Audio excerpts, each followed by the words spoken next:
Estimados alunos e alunas, estudantes de Química, sejam todos muito bem-vindos a mais uma videoaula com seu professor Heber Barbosa.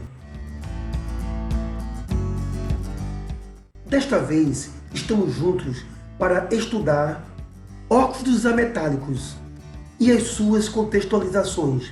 É bom lembrar que esta videoaula faz parte de uma sequência de vídeos que trabalha o estudo dos óxidos, sendo que, nesse momento, nós veremos de que maneira os óxidos participam do nosso cotidiano, os óxidos ametálicos e as suas contextualizações. Então eu trago a primeira contextualização, química associada ao nosso cotidiano, o CO. O CO é o monóxido de carbono, e este monóxido de carbono se prende ao ferro da hemoglobina do sangue, impedindo o transporte de oxigênio para os tecidos. Você pode perceber então que o monóxido de carbono ele é um óxido perigoso.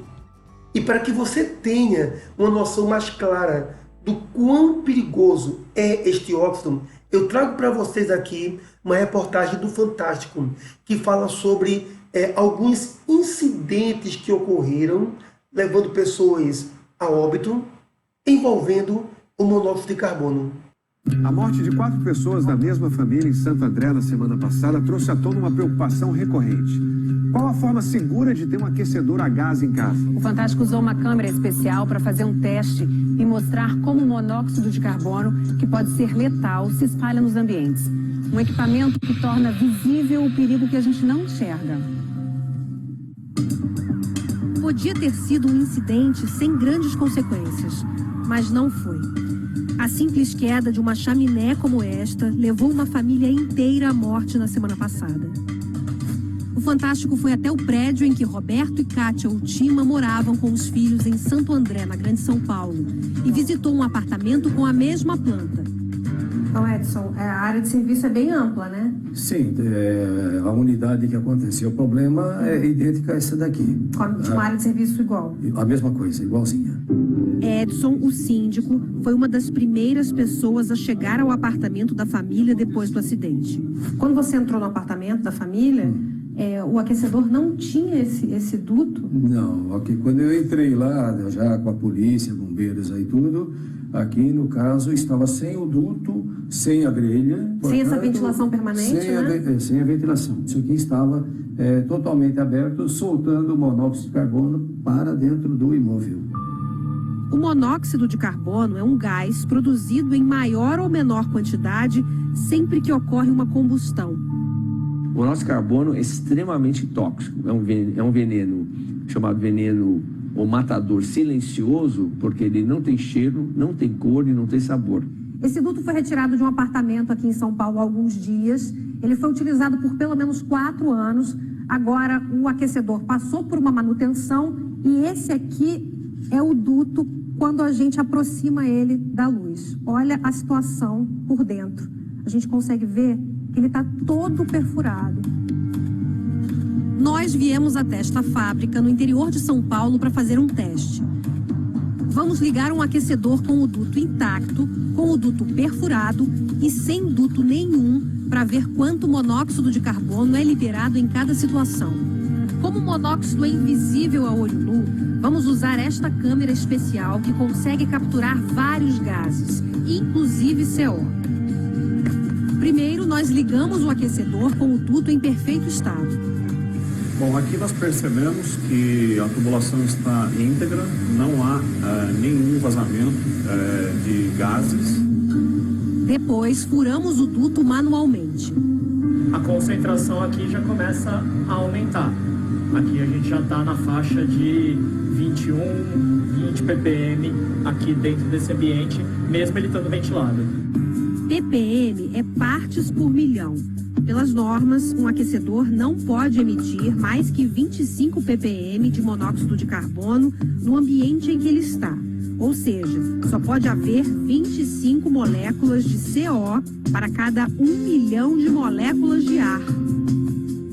Quando é que a pessoa começa a sentir os primeiros sintomas? Com que concentração? Então, depende do tempo de exposição. Com 50 ppm, se a pessoa ficar 1 ou 2 horas nesse ambiente, com certeza ela já vai começar a sentir alguns sintomas. O monóxido de carbono é perigoso porque impede que o oxigênio circule pelo sangue. Normalmente, quando nós respiramos, o oxigênio do ar é transportado pela corrente sanguínea por uma proteína chamada hemoglobina.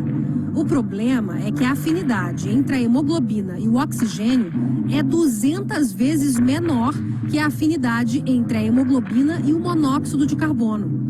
Ou seja, quando alguém inala monóxido de carbono em grande quantidade, o monóxido toma o lugar do oxigênio. E aí as células que dependem de oxigênio para sobreviver acabam morrendo. Se a célula morre, o órgão morre. Então, aí nós vamos ter problemas no coração, no pulmão, nos rins e principalmente no cérebro, que é a função. E com isso vem a morte cerebral, a morte da pessoa. Para a última parte do teste, o duto é retirado e o aquecedor fica nas mesmas condições em que estava o aparelho do apartamento de Santo André.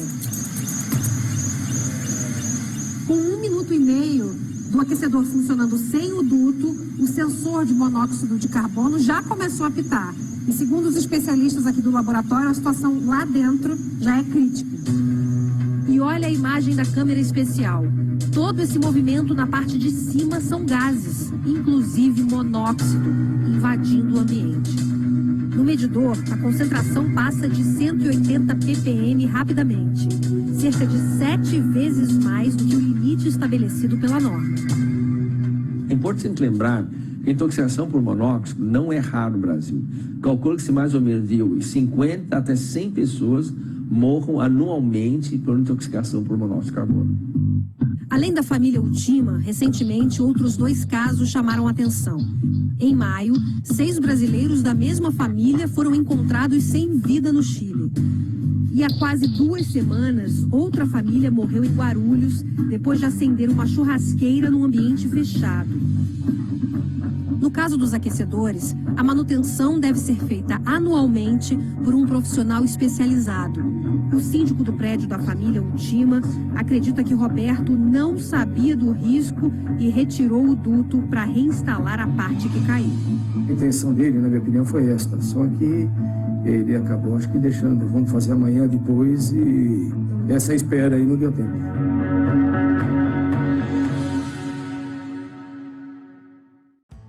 Então, aluno, observe que o nosso vídeo foi bastante esclarecedor.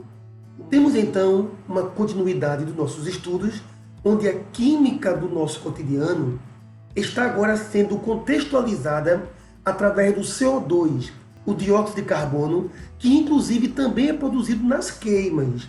Você observou que o CO é produzido na combustão, que é a chamada combustão incompleta. Nas combustões completas, nós temos a produção de CO2. O CO2, para que possa ser compreendido, nós iremos assistir ao pequeno vídeo. Vamos assistir apenas, na verdade, aos 3 primeiros minutos desse vídeo, para que possamos entender quais são os riscos do acúmulo do CO2 em ambientes fechados. Ou seja, o CO é tóxico, mas o CO2 também tem o seu nível de toxicidade dependendo da concentração deste gás. Vamos então observar o vídeo. Já faz um pouco mais de 18 anos que temos seres humanos constantemente no espaço. A Estação Espacial Internacional foi um marco para a nossa espécie. Mas depois de tanto tempo é fácil acabar não se impressionando mais com algo assim. Mas colocar alguém no espaço usando uma explosão controlada é bastante difícil. E manter essa pessoa viva enquanto ela estiver em órbita é também muito difícil. Viajar em uma lata de metal a 28 mil km por hora ao redor do planeta não seria possível sem os avanços nas tecnologias de suporte à vida. Diferente de um avião que pode capturar o ar ao seu redor e pressurizar ele para os seus ocupantes, uma espaçonave precisa se virar com apenas o que levou consigo para o vácuo do espaço. E só fornecer o oxigênio para repor o consumido pelos tripulantes não é suficiente para manter eles vivos. Toda vez que a gente respira, a gente traz oxigênio para os nossos pulmões e exalamos gás carbônico. A quantidade de CO2 na atmosfera terrestre varia entre 0,036% e 0,041%. E apesar de não ser considerado tóxico para o corpo humano como monóxido de carbono, O dióxido de carbono pode ser perigoso em concentrações acima de 1%. Em um ambiente fechado, como uma espaçonave, o dióxido de carbono se acumula e pode levar à inconsciência e até à morte. Bem, então nós assistimos uma fração do vídeo apenas para você observar. O CO2 não é tão tóxico quanto o CO, mas acumulado em função de sua concentração, ele traz graves problemas para a saúde de um ser humano. Eu vou lembrar que, mesmo sendo um gás produzido pelo nosso organismo, ainda assim, estudante de química, o acúmulo de CO2 é extremamente prejudicial à saúde humana. Todavia, nós vamos permanecer estudando as relações do gás carbônico com o nosso cotidiano através da sequência desta videoaula. A química do nosso mundo, contextualização. Ora, o CO2, ou dióxido de carbono, cerca de 1/3 do CO2, algumas fontes elas mudam um pouquinho essa fração, mas em média, 1/3 do CO2 lançado na atmosfera é absorvido pelos oceanos. Isso eleva a acidez dos oceanos, lembrando que elevar a acidez, em termos de escala de pH, corresponde a reduzir o pH e, consequentemente, gera a destruição dos esqueletos corais, porque os corais são materiais de caráter básico. E material de caráter básico é consumido, é corroído por qualquer outro material que tenha propriedade ácida. Todavia, eu trago aqui duas pequenas matérias, vídeos, reportagens que vão nos ajudar a compreender a interferência do gás carbônico em nosso cotidiano, em nosso meio ambiente. A poluição produzida pela queima de combustíveis também afeta a vida no mar, aumentando os índices de acidez da água. Bilhões de toneladas de CO2 são absorvidas pelos oceanos por conta da poluição, o que provoca a acidificação. 1/4 das emissões dos poluentes é absorvido pelos mares. A acidez é medida pelos valores do pH ou potencial hidrogênico. Acima de 7, a água é considerada alcalina e abaixo desse valor é ácida. Lembrando que o termo alcalino, que você visualizou anteriormente, o termo alcalino significa básico.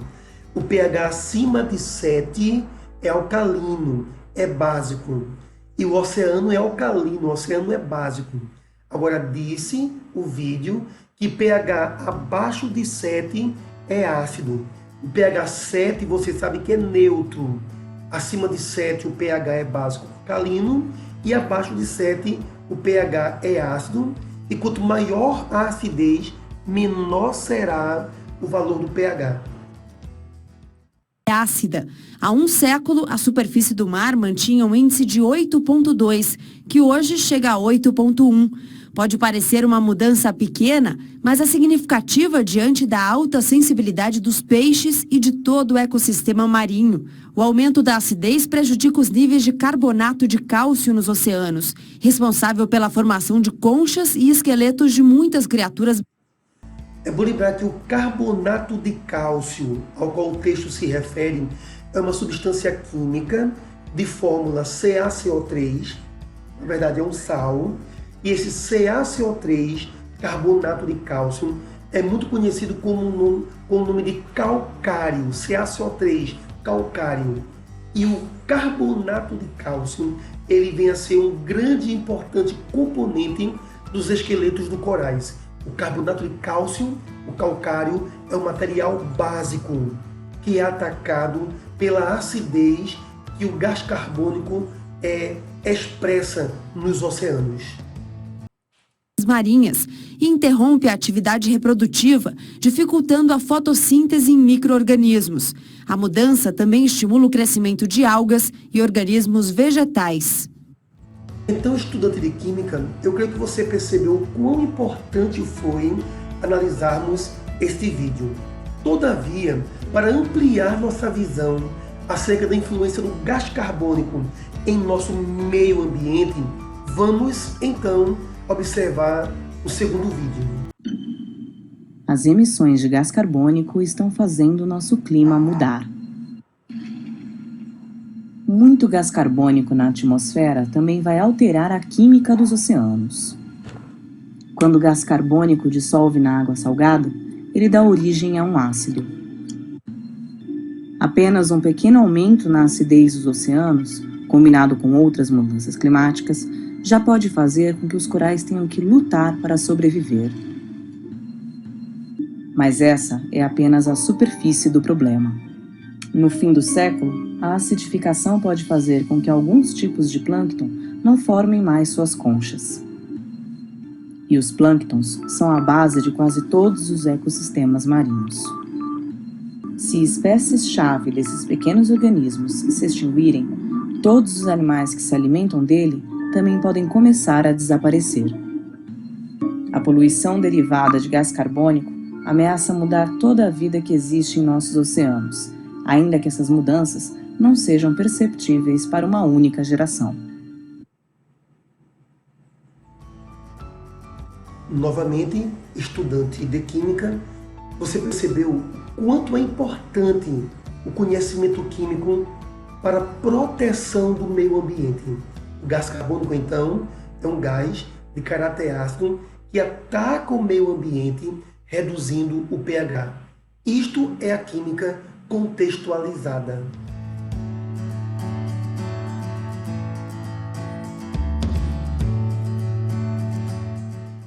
Dando sequência ao estudo das contextualizações do gás carbônico, observe, quando você tem um extintor de incêndio a gás, certamente CO2 é o gás desse extintor de incêndio. Ainda, o gás carbônico está presente nas bolhas do refrigerante. Isso mesmo, essas bolhas são a liberação do gás carbônico. Inclusive, estudante, à medida em que as bolhas são liberadas do refrigerante, como o CO2 tem caráter ácido, então o refrigerante vai perdendo sua acidez. E essa perda da acidez, consequentemente, gera grandes alterações no sabor do refrigerante. Dando sequência ainda, o gás carbônico é o responsável pelo crescimento das massas de pães e bolos.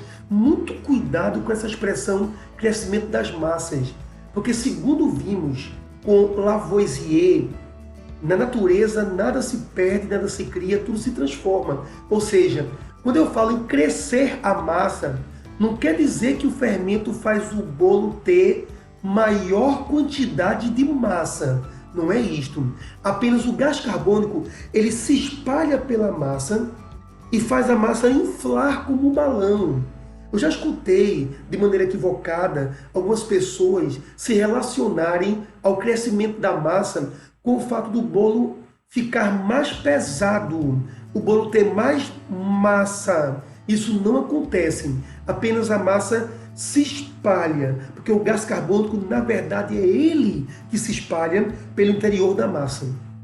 Todavia, é bom saber que nós temos dois tipos de fermento. Temos o fermento químico, que é um sal, né, onde o principal componente é o bicarbonato de sódio. Fermento químico, bicarbonato de sódio, NaHCO3, que, sob aquecimento, se decompõe e libera o CO2. Temos também o fermento biológico. O fermento biológico, ele não é uma substância química, é uma levedura, é um organismo. E por ser um organismo, não pode então sofrer aquecimento. Você sabe que quando um padeiro ele coloca fermento biológico no pão, ele deixa aquela massa do pão dormindo durante uma noite inteira. Essa expressão dormindo significa dizer deixa a massa descansando para que os organismos existentes dentro do fermento biológico eles possam, com a sua fisiologia, liberar o gás carbônico e inflar a massa. Então, não pode haver aquecimento no fermento biológico. Não é? Caso contrário, não é? As leveduras existentes dentro do fermento biológico irão falecer, não vão atuar.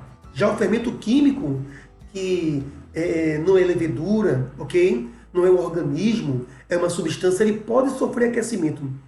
Mas, estudante, o que importa mesmo aqui é você entender que fermento químico e fermento biológico, cada um à sua maneira, ambos liberam gás carbônico. Os dois tipos de fermento aqui é o gás carbônico liberado por eles, que é responsável pelo crescimento das massas de pães e de bolos.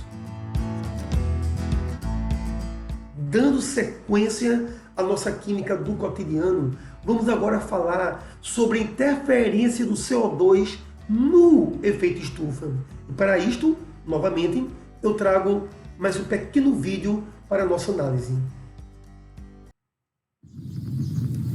As mudanças no clima são consequência do aquecimento do planeta. A maioria dos cientistas já acredita que é a ação nociva do homem sobre a natureza que intensifica a emissão de gases poluentes na atmosfera, elevando a temperatura da Terra. Vamos entender como isso acontece. A Terra é aquecida por um fenômeno natural chamado efeito estufa. Sem ele, o planeta seria muito frio e a vida das espécies estaria ameaçada. Podemos comparar com uma estufa usada no cultivo de plantas. Os raios solares passam gerando calor, que é retido pela estufa e ajuda as plantas a crescerem. Na atmosfera, os gases de efeito estufa permitem que o calor gerado pelos raios do Sol seja retido, como um cobertor sobre o planeta, mantendo a temperatura estável na média de 15 graus Celsius. Mas essa temperatura está se elevando na superfície terrestre por causa do aumento da concentração de gases na atmosfera, especialmente o gás carbônico, que é produzido a partir das queimadas em florestas e da queima de combustíveis fósseis, como o petróleo, que abastece os carros a gasolina e a óleo diesel. Outros gases também contribuem para potencializar o efeito estufa, como os gerados a partir das fazendas. Nesse momento, eu realizo uma pausa no vídeo para que você observe os 3 gases que mais contribuem para a elevação do efeito estufa. Quando eu falo elevação, é porque você percebeu neste vídeo que o efeito estufa ele é natural, ele é necessário para a existência da vida em nosso planeta. O que o homem tem feito é elevado, acentuado esse efeito estufa através da produção excessiva de gás carbônico, gás metano, do óxido nitroso N2O. Todavia, eu quero chamar aqui a atenção ao gás metano, que realmente tem tido uma participação significativa na intensificação do efeito estufa. O gás metano ele tem sido produzido em larga escala pelo rebanho bovino. Inclusive, o rebanho bovino brasileiro, ele contribui mais para o efeito estufa do que toda a frota de caminhões que percorre o nosso país. Então, o rebanho bovino, em sua fisiologia, né, eles liberam gás metano de fórmula química CH4. E esse gás metano contribui de maneira intensa na elevação do efeito estufa. Importante, aluno, não esqueça desse detalhe. O gás metano é produzido em grande quantidade pelo rebanho bovino. E o gás metano CH4, ao lado do gás carbônico, intensificam o efeito estufa, gerando graves consequências para o equilíbrio ecológico em nosso planeta. Também não esquecendo a participação do óxido nitroso, o N2O, na elevação do efeito estufa. De criação de gado. Desde o início da industrialização até os dias atuais, a temperatura média da Terra já teria subido quase 1 grau Celsius. No ritmo atual, as previsões são de que a temperatura do planeta possa aumentar em 4 graus Celsius até 2100. Isso pode impactar ainda mais o clima, provocando derretimento das geleiras, aumento do nível do mar, desaparecimento de áreas costeiras, temperaturas extremas, secas prolongadas, tempestades, furacões, inundações que afetariam a produção agrícola e ameaçariam a vida de espécies animais e vegetais. A China e os Estados Unidos são os países que mais emitem gases poluentes do planeta. O Brasil está em 7º lugar no ranking. Para reduzir a emissão de gases de efeito estufa e limitar as mudanças climáticas, é necessário um esforço global. Todos os países devem se comprometer a reduzir o desmatamento e promover ações de reflorestamento, priorizar o transporte público de qualidade, ampliar a produção e incentivar o consumo de biocombustíveis, estimular o uso de fontes renováveis, como as energias solar e eólica, modernizar os processos industriais para torná-los menos poluentes e mais, reduzir a produção de lixo, investir na reciclagem e reutilização de materiais e melhorar as práticas agropecuárias. Governos e setores produtivos da sociedade têm que fazer a sua parte. Mas cada um de nós também pode contribuir adotando hábitos de consumo sustentáveis, economizando energia e dando preferência ao transporte público. É importante ajudar na conscientização da sociedade e cobrar dos governantes o compromisso com as boas práticas ambientais para tornar a nossa Terra um planeta melhor de viver. Então, estimado estudante de Química, você percebe a importância desse vídeo, porque ele traz ao nosso conhecimento quanto o CO2 tem contribuído para modificar o equilíbrio ecológico. O vídeo também traz para cada um de nós a questão da conscientização de que não são apenas os governantes que devem lutar para reduzir as emissões de gases de efeito estufa, mas cada um de nós podemos contribuir para o equilíbrio do nosso planeta, reduzindo o nosso nível de consumismo. Vamos então avançar nosso estudo. Bem, alunos, dando continuidade às nossas contextualizações, você lembra que o vídeo anterior ele falava sobre gás carbônico, mas também mencionou o gás metano. E o gás metano, ele foi indicado no vídeo anterior como sendo um gás de efeito estufa. Todavia, o gás metano ele está mais presente em nosso cotidiano do que aquilo que você pode imaginar. Porque o gás metano ele é produzido pela fermentação anaeróbica da matéria orgânica.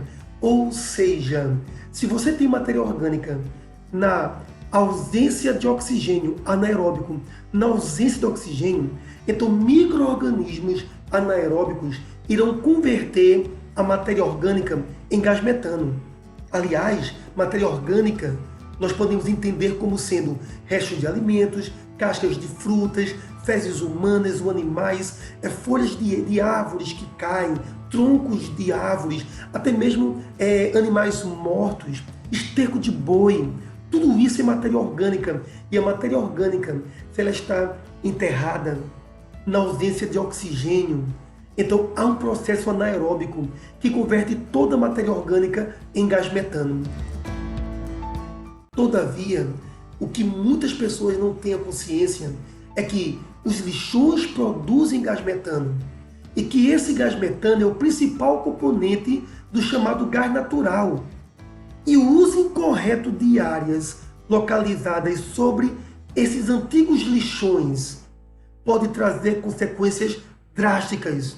Ou seja, durante muitos anos, lixões clandestinos existiram em várias cidades do nosso Brasil. Posteriormente, os lixões foram simplesmente enterrados. E a falta de conhecimento químico, de conhecimento científico, não fez perceber cobrir com asfalto antigos lixões poderia gerar graves problemas. A falta de conhecimento químico não fez se perceber que o gás metano dentro daquela área coberta, esse gás metano poderia ser produzido a partir do lixo que foi enterrado. E gás acumulado gera pressão. Vamos acompanhar então a reportagem que fala sobre o mau uso das áreas sobre antigos lixões. Técnicos da CETESB vistoriam Shopping Center Norte e mantêm multa porque não foram instalados drenos para tirar gás do subsolo. Na semana passada, a CETESB anunciou que o local entrou para a lista de áreas contaminadas de forma crítica. No início da década de 80, funcionava no terreno um lixão. Por isso, existe no local a emissão de gás metano. A CETESB exige do shopping a ampliação do sistema de drenos para extrair os gases do local. O shopping se defende, afirmando que já existem drenos instalados e que não há risco para clientes e funcionários. Movimento tranquilo nos corredores. Na verdade, a repórter mencionou que o shopping falou que não havia riscos, mas em outra matéria associada a esse problema, foi mostrado trincas no solo. O solo começava a trincar e o gás estava vazando pelo solo devido à pressão do gás metano produzido no subsolo, não é? Onde havia um antigo lixão que foi enterrado para a construção desse shopping. Então, havia risco sim à saúde. Corredores do shopping. Isso. Sabe o que era aqui antes do shopping ser construído? Dizem um lixão, que agora todo mundo está falando, tem medo de ficar aqui, mas ninguém tem medo, vem aqui, né? Quem mora na região faz tempo sabe que antes da chegada do Center Norte, havia pouca coisa por aqui. Aqui era mato, eu quando era moleque vinha andar de bicicleta aqui pelas lagoas dessa região toda. Todo este complexo, que inclui o shopping, o Carrefour, o Lar Center, o Expo Center Norte e o novo hotel, foi construído sobre uma espécie de lixão clandestino na década de 1980, segundo a Companhia Ambiental de São Paulo, a CETESB. O problema é que o lixo acumulado no subsolo gera gases que, em grandes quantidades, podem provocar uma explosão. Em medições realizadas pela CETESB na área do shopping, onde também fica o Carrefour, foi constatada a presença do gás metano, que não é tóxico se inalado, mas que pode ser perigoso se acumulado em canos e galerias. Não há possibilidade de você mensurar o risco de explosão. O que se sabe o risco existe porque você detecta concentrações de gases em alguns pontos do sistema de monitoramento implantado lá que estão dentro da margem de risco que o metano oferece. Nesta segunda-feira, o Shopping Center Norte começou a ser multado em R$17 mil por dia por não atender às recomendações da CETESB de implantar um sistema de extração de gases do subsolo e por não ter um plano de avaliação de riscos do gás metano. A multa pode ser aplicada por até 30 dias ou até que as recomendações do órgão sejam atendidas. Ontem, o prefeito de São Paulo, Gilberto Kassab, disse que a prefeitura pode tomar medidas mais drásticas, como o fechamento do shopping. Em nota, o Shopping Center Norte diz que, em conjunto com uma empresa especializada, já instalou um sistema de remediação que se encontra em operação e tem se mostrado efetivo no controle do metano. A população vai ter risco se esse gás ficar confinado e der origem a uma explosão. Aí você vai ser afetado pela explosão, mas não pela inalação do... Bem, estimado aluno, então você observa quais são as consequências da falta de conhecimento químico. Até a engenharia civil é influenciada pelo conhecimento químico. Um detalhe nessa reportagem a falta de conhecimento fez com que o gás metano fosse drenado, liberado para a atmosfera. Observe que em nenhum momento o Shopping Center Norte ele fala da possibilidade de recolher esse gás e utilizar para a produção de energia elétrica, para que o consumo de energia elétrica seja sustentável dentro desse shopping, que inclusive iria reduzir os custos. Observe que a falta de conhecimento ela vai contra a questão da sustentabilidade. Vamos então à sequência de nossa aula. Bem, eu trago agora soluções para o nosso mundo. Sustentabilidade.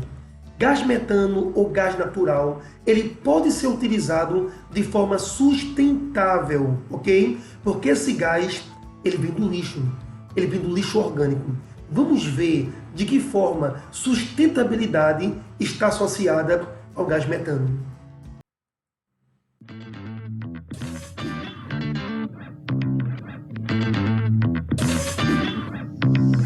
Sejam bem-vindos ao Nerdologia. Eu sou o Guilherme Briggs e hoje vamos entender como tirar energia do lixo.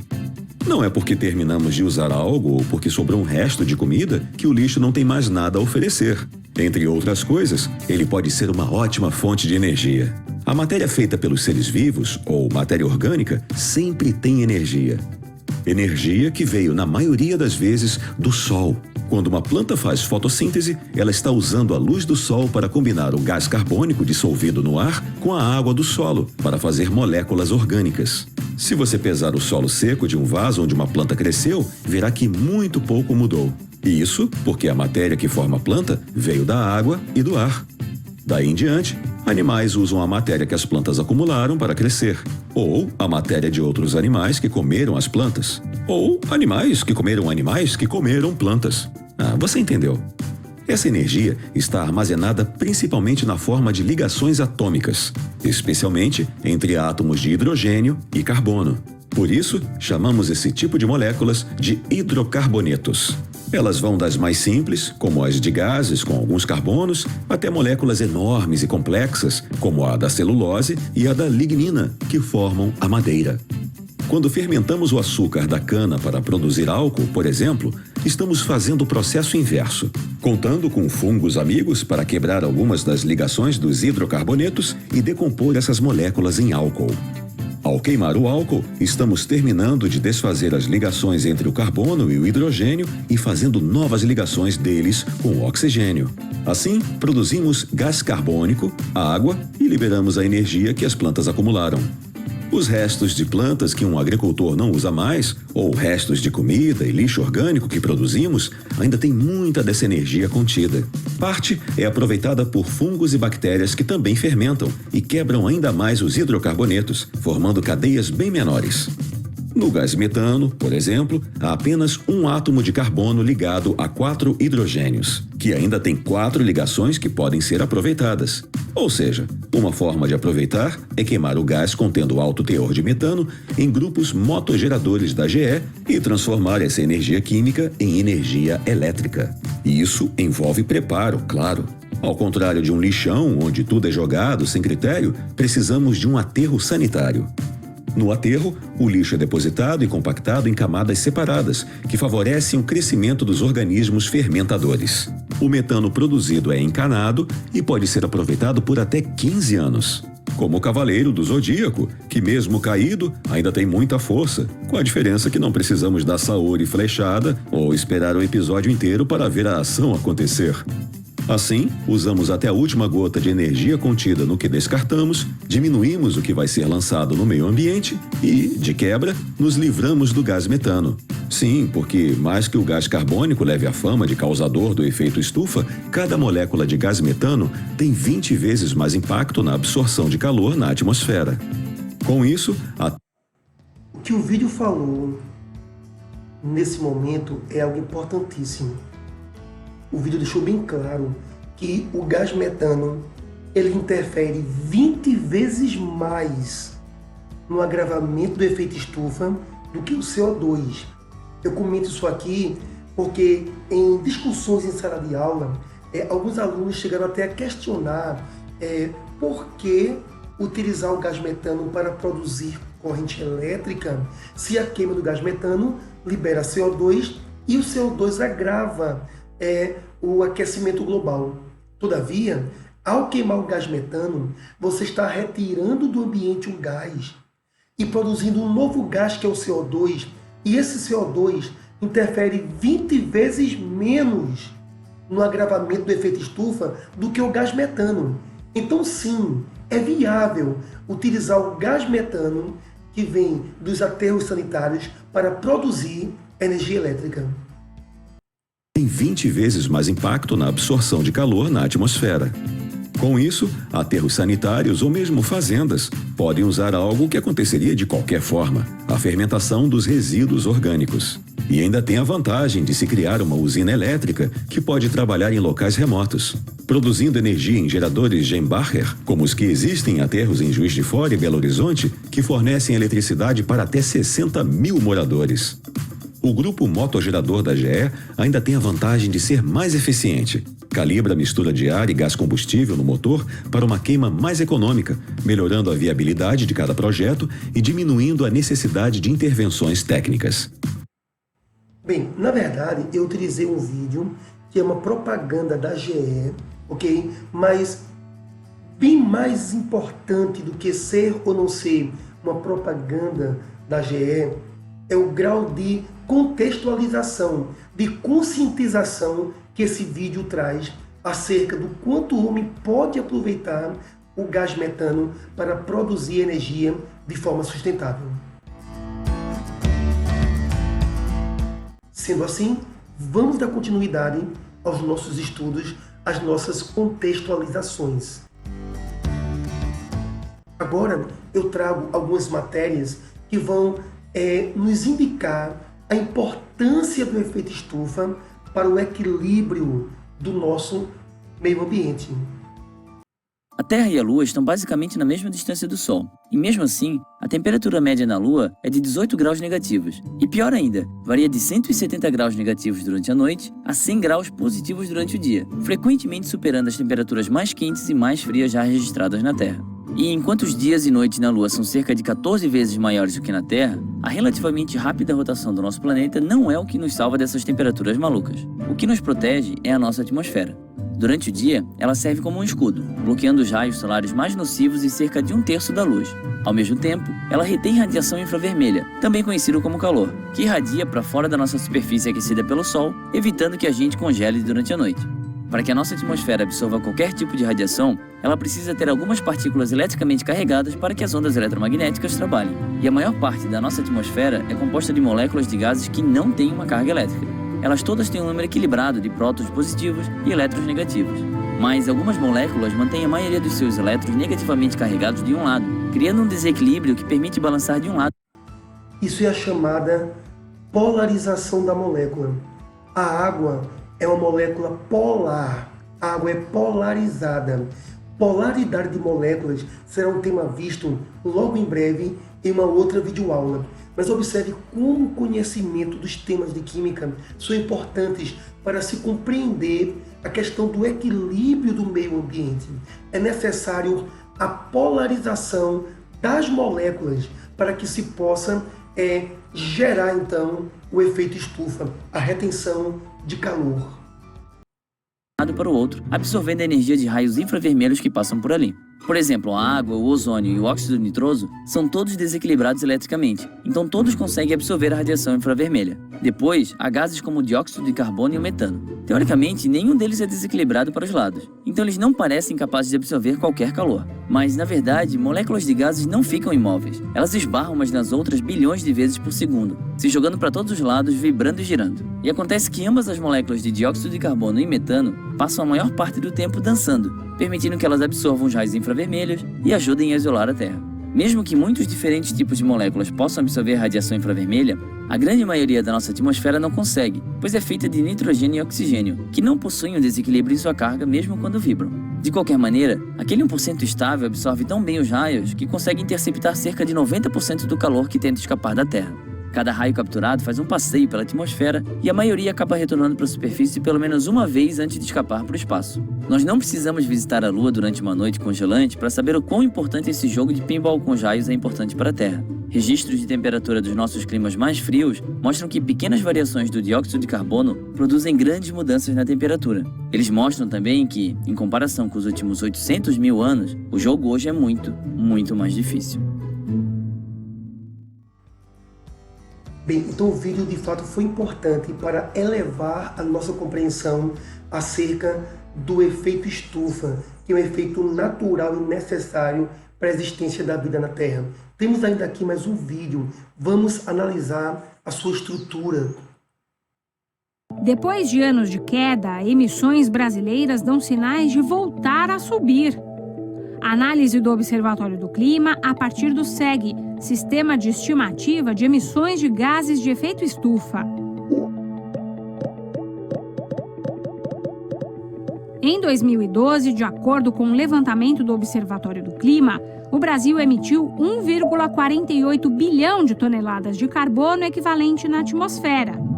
Isso representa a soma de todos os gases de efeito estufa, como o gás carbônico, o metano, o óxido nitroso, entre outros, transformados no seu equivalente em gás carbônico em termos de potencial de aquecimento global.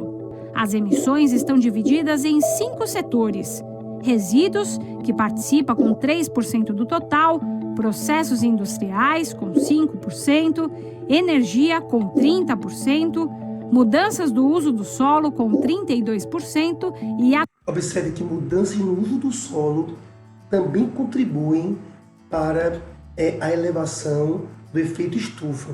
A maneira como você muda o solo, derrubando florestas nativas e adicionando àquele local plantações, essa mudança no manejo do solo também contribui para as emissões de gases de efeito estufa e elevação da temperatura média do planeta.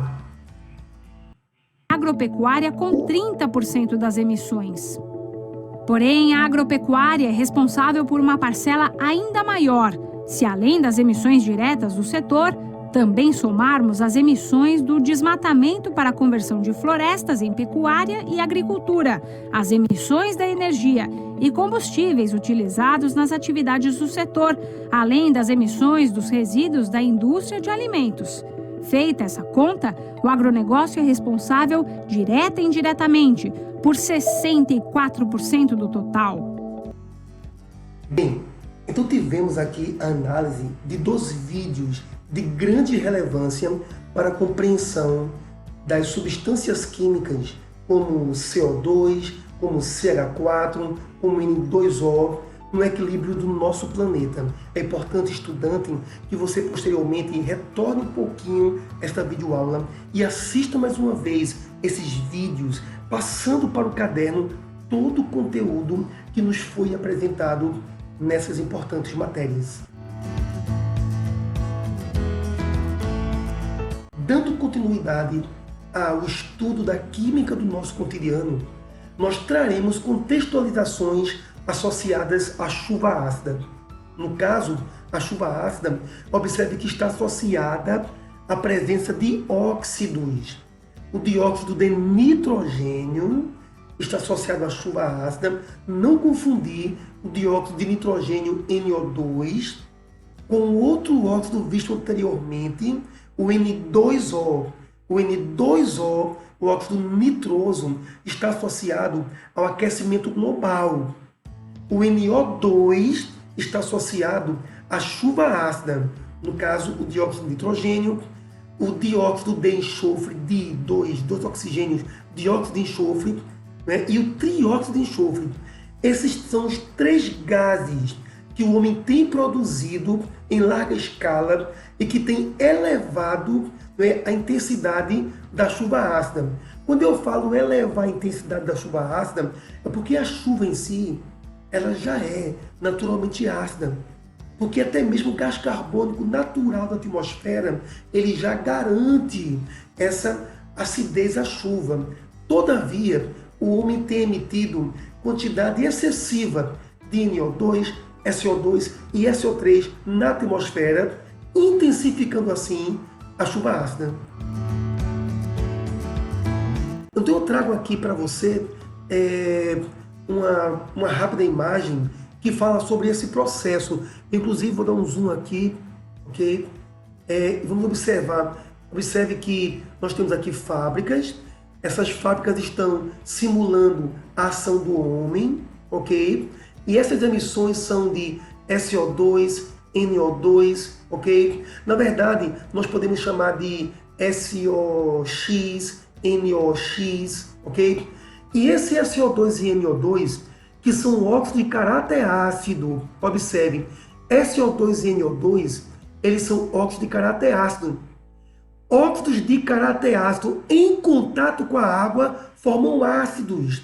No caso, os óxidos ácidos de enxofre, eles vão sofrer uma cadeia de reações culminando na produção do ácido sulfúrico, o H2SO4, um ácido forte.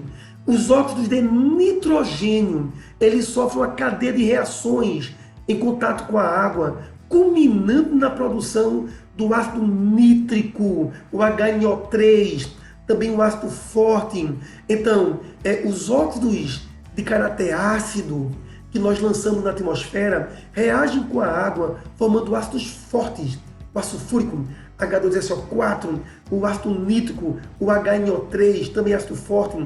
E quando nós temos a queda da água, a chuva, essa água traz esses ácidos e esses ácidos agridem o meio ambiente. Veja que bem nessa imagem as árvores sendo corroídas, ok? Então assim, até a pele humana sofre agressão da acidez dessa chuva.